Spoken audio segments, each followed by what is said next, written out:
পশ্চিমবঙ্গ সরকার সম্প্রতি বাজার থেকে বেশ বড় অঙ্কের টাকা তুলেছে, তাই না? হ্যাঁ, খবরটা আমিও দেখেছি। আমরা একটা প্রতিবেদনের ভিত্তিতে দেখছি এই জুনের শুরুতেই মানে ২ দফায় মোট ৪,০০০ কোটি টাকার ঋণ নেওয়া হয়েছে। ৪,০০০ কোটি, বেশ বড় অঙ্ক। হ্যাঁ, তো প্রশ্ন উঠছে হঠাৎ কেন এত টাকা ধার করার দরকার পড়ল?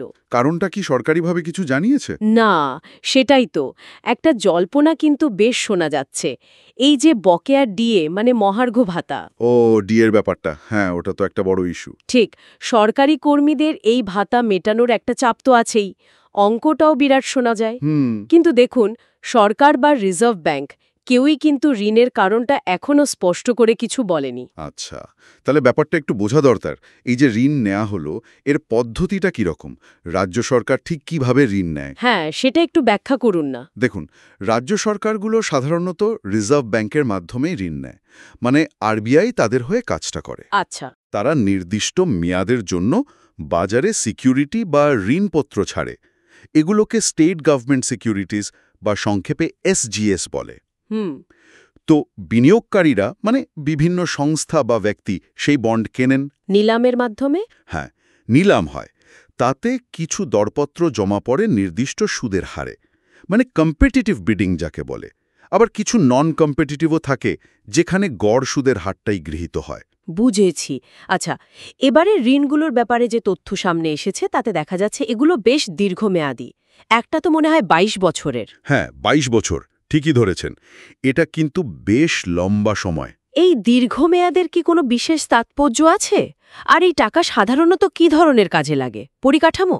সাধারণত হ্যাঁ, এত দীর্ঘমেয়াদের ঋণ সাধারণত বড় কোনো পরিকাঠামো প্রকল্প, ধরুন রাস্তা, সেতু বা শিক্ষা, স্বাস্থ্যের মতো ক্ষেত্রে দীর্ঘমেয়াদী বিনিয়োগের জন্যই নেওয়া হয়। আচ্ছা। তবে একটা কথা মনে রাখতে হবে, ঋণ মানেই কিন্তু রাজ্যের মোট দেনার পরিমাণ বেড়ে যাওয়া, মানে ঋণের বোঝা বাড়ে। ঠিক। তাই এই টাকা কোথায় খরচ হচ্ছে তার স্বচ্ছতা আর পরিশোধের সঠিক পরিকল্পনা থাকাটা খুব জরুরি।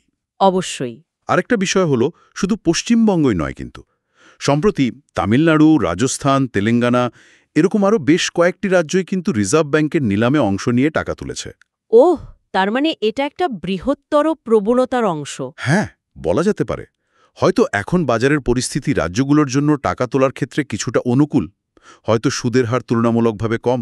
তাহলে একদিকে যেমন উন্নয়ন বা অন্যান্য জরুরি খরচের জন্য টাকার প্রয়োজন হচ্ছে, একদম। আর অন্যদিকে সেই টাকা জোগাড় করতে গিয়ে ঋণের বোঝা বাড়ছে। একটা ভারসাম্য রাখার চ্যালেঞ্জ। হুম। মোদ্দা কথা হলো, রাজ্য সরকার দীর্ঘমেয়াদী বন্ড সেরে বেশ বড় অঙ্কের টাকাই সংগ্রহ করছে। সরকারিভাবে কারণটা এখনও স্পষ্ট নাও হলেও সাধারণত এই ধরনের ঋণ উন্নয়নমূলক কাজ বা জমে থাকা কোনো আর্থিক দায় মেটানোর জন্যই ব্যবহার করা হয়। ঠিক, এটা একটা স্বাভাবিক সরকারি আর্থিক প্রক্রিয়া। হ্যাঁ, সেটাই। তাহলে আলোচনার শেষে এটাই ভাবনার বিষয় হয়ে থাকছে যে এই যে আজকের প্রয়োজন মেটানোর জন্য বিপুল ঋণ নেওয়া হচ্ছে, এটা ভবিষ্যতে রাজ্যের আর্থিক স্বাস্থ্যের উপরটি কতটা চাপ তৈরি করতে পারে। এবং কিভাবে রাজ্য এই দেনা আর উন্নয়নের চাহিদার মধ্যে একটা সঠিক ভারসাম্য বজায় রাখবে, সেটাই দেখার। একদম। এই প্রশ্নগুলোই থেকে যাচ্ছে।